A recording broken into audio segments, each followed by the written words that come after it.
SRS Entertainment पर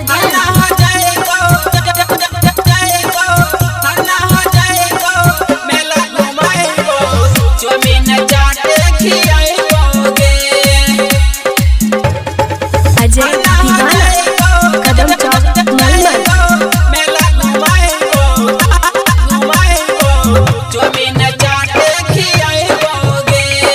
Angika recording studio Rupauli Purnia Bihar.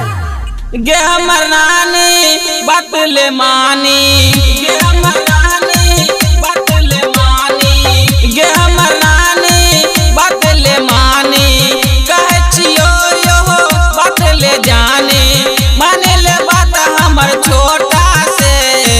हर नहा जइबो मेला देखइबो, जमीन चाट खियइबो गे, मेहदी जइबो मेला देखइबो, जमीन चाट खियइबो गे। हर नहा जइबो मेला घुमइबो, जमीन चाट खियइबो गे। हर नहा जइबो हर नहा जइबो अजय दीवाना रामधन दीवाना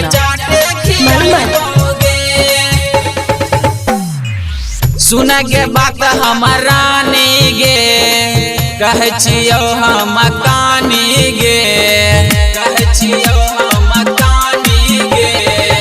शारद मेला लागल छै, बात ले यो तनी जानी गे, बात ले यो तनी जानी गे। सोचन जादे बरतु आगे, सोचन जादे बरतु आगे, साथ में दर्शन करइबो गे।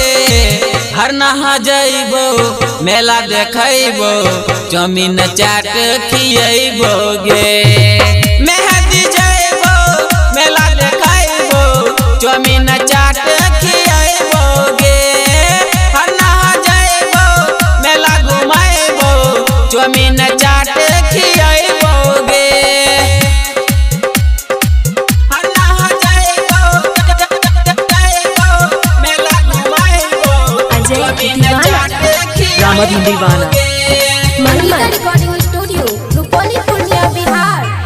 पकड़ छियो तो हर पैया गे, बनैले हमारा के सैया गे, बनैले हमारा के सैया गे।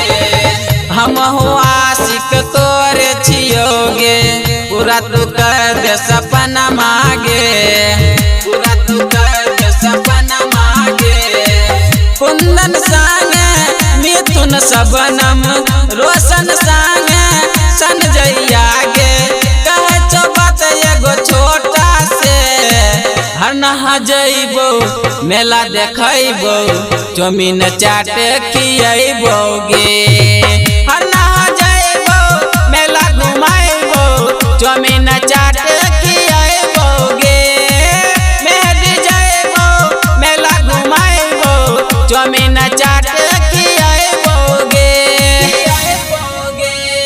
Angika recording studio Rupauli Purnia Bihar.